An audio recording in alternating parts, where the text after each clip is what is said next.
And I know you love what you do. It's why we do what we do. And these children don't care who you are, men. They don't care what you look like. They don't care if you're skinny, you're fat, you're tall, you're short, you're bald, you have hair, you're gonna buy hair. They don't care. What they want to know is that you are going to be here tomorrow.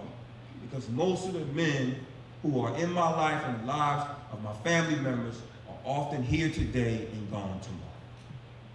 They want you to be able to say, I'm still here, and mean it, because they know these ladies have been here year after year after year. And that became my mission as a teacher. And my mother encouraged me to become a teacher. She loved that.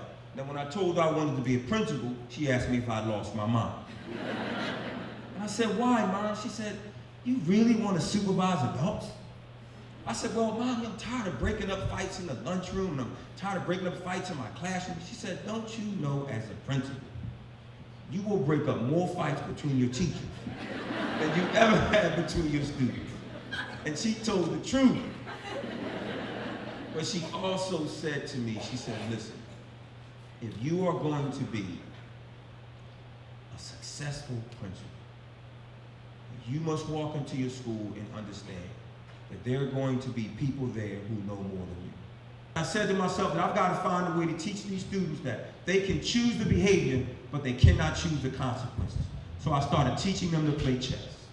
I started teaching special education students mathematics on the chessboard. The knights move on right angles, bishops move on diagonals. The chessboard is a large square that contains 64 smaller squares. But what I didn't realize was not only teaching these students mathematics on the chessboard, but I was giving them intellectual capital. It humbles you to see that there are other people who may struggle, but who have special skills and abilities, but more than anything else, they have a growth mindset. That they understand that I'm not born smart, that I can become smart. And I'm smart through hard work, not because my parents are smart. That these are young people who believe and who understand that success only comes before work in the dictionary. That they must work hard to become successful and to maintain that success. But then I had to come to the realization that as a leader, that I had to become courageous and not be afraid of conflict. I had to embrace the whole issue that the price of leadership is conflict. Our influence is so important. But we also have to understand that the load will not get lighter. And so I say to my staff members quite often that we have to stop praying for a lighter load and start praying for a stronger back.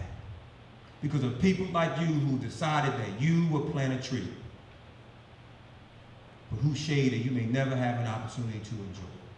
But you knew that there was someone who needed that support and needed that love, and you decided that you would become a teacher, that you would become a counselor, you would become a nurse, a food service worker, everybody in the school, custodians, bus drivers, it doesn't matter. Remember, it's all about the team. Teamwork makes the dream work.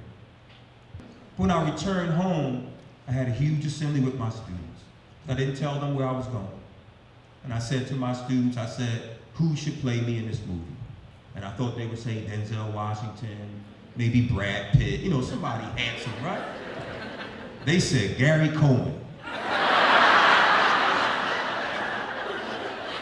Folks, I just spent a large amount of time telling you why we need to love our children. But on that day, I suspended 300 children from my school. God bless you. Thank you. Have a great day. Have a great school year. Please continue to believe in what you do, and I will continue to work hard because of people like you. Thank you so much. Have an awesome year. I do what I do because of you. I am who I am because of you.